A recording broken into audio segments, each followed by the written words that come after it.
The story, Elephant and Friends. One day, an elephant wandered into a forest in search of friends. He saw a monkey on a tree. "Will you be my friend?" asked the elephant. Replied the monkey, "You are too big. You cannot swing from trees like me." Next, the elephant met a rabbit. He asked him to be his friends. But the rabbit said, "You are too big to play in my burrow." Then the elephant met a frog. "Will you be my friend?" He asked. "How can I?" asked the frog. "You are too big to leap about like me." The elephant was upset. He met a fox next. "Will you be my friend?" he asked the fox. The fox said, "Sorry, sir, you're too big." The next day, the elephant saw all the animals in the forest running for their lives. The elephant asked then what the matter was. The bear replied, "There is a deer in the forest. He is trying to gobble us all up." The animals all ran away to hide. The elephant wondered what he could do to solve everyone in the forest. Meanwhile, the tiger kept eating up whoever he could find. The elephant walked up to the tiger and said, "Please, Mr. Tiger, do not eat up these poor animals." "Mind your own business," growled the tiger. The elephant has no choice but to give the tiger a hefty kick. The frightened tiger ran for his life. The elephant ambled back into the forest to announce the good news to everyone. All the animals thanked the elephant. They said, "You are just the right size to be our friend." The grasshopper and the ants. During the warm summer months, the ants were always busy, tirelessly gathering food and preparing for the colder days ahead. Each ant had a role, and they worked together like a well-oiled machine, ensuring their survival through teamwork and diligence. Meanwhile, the grasshopper spent his days hopping through the fields, playing his cheerful music, and soaking up the sun without a care in the world. He reveled in the freedom of summer, oblivious to the coming winter and the need to prepare for it. But soon winter came. One sunny winter day, a group of busy ants were working together to dry their corn. Lots of rain lately had gotten their food wet, and they needed to dry it out so it would not spoil. The ants worked hard, carefully moving each kernel of corn to make sure their food lasted all winter. Suddenly, a hopping grasshopper appeared, looking very tired and hungry. He watched the ants for a moment and then asked politely, "Excuse me, could you spare a few kernels of corn? I'm very hungry." The ants stopped working, which was unusual for them. They valued hard work and were surprised to see someone asking for food in the middle of winter. "Would you mind telling us," they asked kindly, "what you were doing all summer? Why didn't you collect food for winter like we did?" The grasshopper sighed. Honestly, he replied, "I was having so much fun with music and enjoying the warm summer days that I forgot all about collecting food." Time just flew by. The ants shook their heads gently. "We understand, Grasshopper," they said kindly. "It's important to enjoy sunny days, but we also need to plan for the future." The kind ants decided to help the grasshopper. They shared a few kernels of corn with him and even invited him to work with them. "Come help us dry the corn," they said. "You will learn valuable things about preparing for the future, and together we can make sure everyone has enough food." The grasshopper was grateful and accepted their offer. He worked alongside the ants, learning the importance of hard work and planning ahead. The ants and the grasshopper even became friends, helping each other survive the winter. This story of the grasshopper and the ants teaches us a valuable lesson. While it is important to have fun, we should also work hard and plan for the future. By being kind and working together, we can help each other and share what we have. Puss in Boots. Once upon a time, there was a miller who had 3 sons. When he died, he left them only 3 things: his mill, his donkey, and his cat. They quickly divided these things among themselves without any lawyers, because lawyers would have taken everything for themselves. The oldest son got the mill, and the second son got the donkey. So the youngest son was left with just the cat. He felt pretty sad about this. "My brothers can work together to make money," he said, "but all I can do is eat my cat and make a pair of gloves from its fur. Then I will probably starve."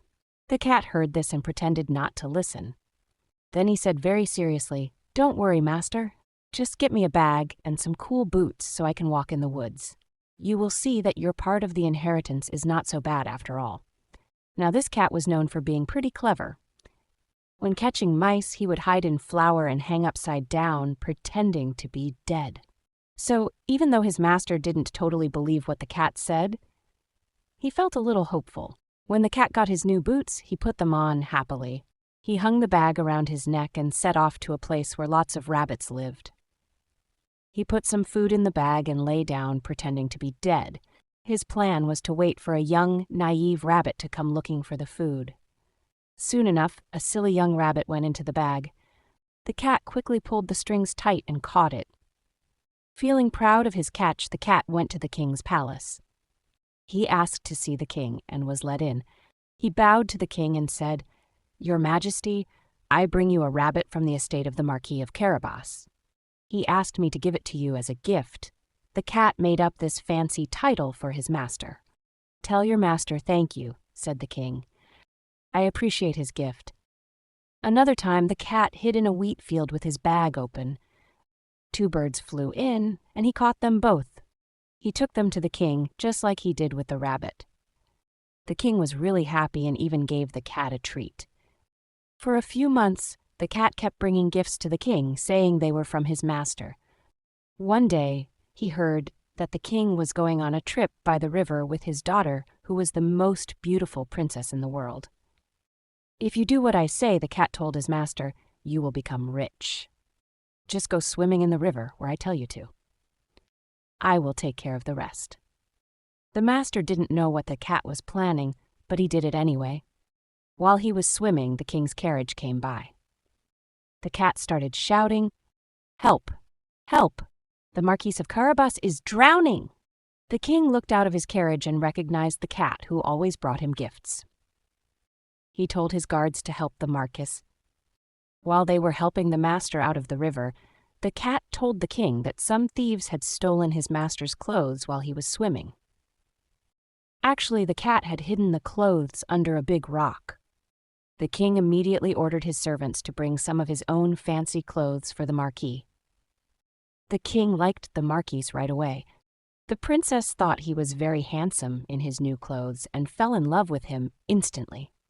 The king invited him to join them in the carriage. Happy that his plan was working, the cat ran ahead. He came across some farmers working in a field. "Listen up, guys," he said. "When the king comes by, tell him this field belongs to the Marquis of Carabas. If you do not, you will be in big trouble." When the king asked the farmers who owned the field, they all said it belonged to the Marquis of Carabas because they were scared of the threat. "You have a great property," the king told the Marquis. "Yes, your Majesty," replied the Marquis. "This field always gives us lots of crops every year." The cat kept running ahead, telling everyone he met to say their land belonged to the Marquis of Carabas. The king was really impressed by how much land the Marquis seemed to own. Finally, the cat reached a huge castle that belonged to a giant. This giant was super rich and owned all the land they had passed through. The cat had found out about this giant and his powers. He asked to meet the giant, saying he couldn't pass by without saying hello. The giant welcomed him and asked him to sit down. "I have heard," said the cat, "that you can turn into any animal you want. Is it true you can become a lion or an elephant?" "That is right," said the giant. "Watch this dash, I will turn into a lion!" The cat was so scared when he saw the lion that he jumped onto the roof, even though it was hard with his boots on. When the giant changed back, the cat came down and admitted he had been scared. "I have also heard," he added, "that you can turn into tiny animals too, like a rat or a mouse. But that seems impossible to me." "Impossible?" cried the giant. "Just watch," and he turned into a mouse. As soon as the cat saw the mouse, he pounced on it and ate it up. Just then the king's carriage arrived at the castle. The cat ran out to greet them, saying, "Welcome, your Majesty, to the castle of the Marquis of Carabas." "What?" cried the king. "This amazing castle is yours too, Marquis. It's beautiful. Can we look inside?" The Marquis held the princess's hand as they followed the king inside. In the big hall, they found a huge feast. The giant had prepared it for some friends who were supposed to visit, but they did not come in when they heard the king was there. The king was really impressed with the marquise now. The princess was totally in love with him. Seeing how rich the marquis seemed to be, and after having a few glasses of wine, the king said, "It is up to you, marquise. Do you want to marry my daughter?" The marquis bowed low and said yes. That very day he married the princess. And the cat? Well, he became a very important person and only chased mice for fun after that. Little Red Riding Hood? In a little village where the wind sings and birds chirp, lived a girl named Little Red Riding Hood. She got her name from her favorite red cloak, a gift from her grandma, who lived far in the woods. Everyone in the village loved her, especially her grandma. One sunny day, Little Red Riding Hood's mom said, "Dear, Grandma is feeling sick. Can you take this basket to her? It has eggs, butter, cake, and other yummy things." Little Red Riding Hood nodded happily. "Of course, Mommy." Grandma will be so happy. She put on her red cloak, took the basket, and went into the forest. During her walk, the girl saw beautiful flowers with bees flying over them. "I will pick some flowers for Grandma," she thought with a smile. She stepped off the path to gather a bouquet. Then she heard a voice, "Good morning, Little Red Riding Hood." She turned and saw a big gray wolf. Little Red Riding Hood didn't know wolves could be tricky, and she greeted him with a smile. "Good morning. What is in your basket?" asked the wolf. "Eggs, butter, and cake for my sick grandma," she said. "Where does your grandma live?" the wolf asked. Down the path, past the roses, and through the gate, she told him. The wolf, pleased with the information, said goodbye to Little Red Riding Hood and hurried off to Grandma's house. Little Red Riding Hood continued picking flowers, enjoying the warmth of the sun and the birds' songs. The wolf reached Grandma's house first. He sneaked in quietly and patiently waited for Little Red Riding Hood to arrive. When Red Riding Hood got there, she said, "Good morning, Grandma. I brought you food and flowers." Coming closer, she felt something was wrong. "Grandma, your ears are so big. They help me hear you better, dear. And your mouth is so big. The better to eat you with, my dear." The wolf jumped up. Little Red Riding Hood ran around the room, shouting, "Help!" Wolf exclamation mark as loudly as she could. Just then, Little Red Riding Hood's dad came in. Hearing her shout, he rushed in and stopped the wolf, chasing him out of the house and into the forest. Realizing his defeat, the wolf ran away with a howl and never dared to come near the village again. Little Red Riding Hood hugged her dad tightly. "Thank you, Daddy," she whispered, her heart still pounding with fear. Little Red Riding Hood and her dad checked on Grandma. It turned out that Grandma had cleverly hidden in the closet as soon as she saw the wolf entering the house. Stepping out of her hiding place, safe and sound, she hugged Little Red Riding Hood and her dad tightly. "I am so glad you are safe!" Exclamation mark, she said, tears of relief streaming down her cheeks. "I promise to be more careful," said Little Red Riding Hood. From that day on, Little Red Riding Hood always stayed cautious during her walks through the forest. She never talked to strangers and always stayed on the path. And so they lived happily ever after, filling the village with their laughter and love. All thanks to a brave little girl in a red cloak and her dad.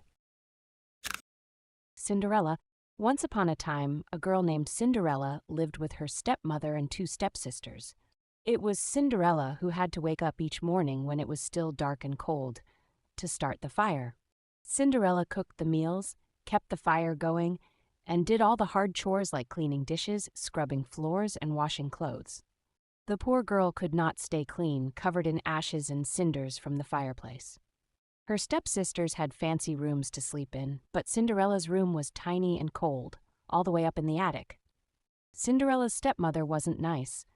She did not like how kind Cinderella was because it made her own daughters seem less charming. So poor Cinderella had to do all the hard chores. Even in her ragged clothes, she was much prettier than her stepsisters, even when they wore their fanciest dresses. One exciting day, the king's son decided to throw a huge ball and invited everyone, including Cinderella's family. The stepsisters were so happy, they could not stop picking out the most beautiful dresses. Of course, this meant more work for Cinderella, who helped them get ready. While she helped, her stepsisters asked if she wanted to go to the ball. Cinderella said yes, but they just laughed. They couldn't imagine her at the ball in her simple clothes. Still, Cinderella did their hair beautifully, even though they were not kind to her. After her family left, Cinderella felt sad and started to cry. Suddenly, her fairy godmother appeared. She knew Cinderella's dream and decided to make it come true. With a wave of her magic wand, she did amazing things. A pumpkin became a golden carriage, mice turned into horses, a rat became a coachman, and even lizards became footmen. But the most magical change was Cinderella's dress.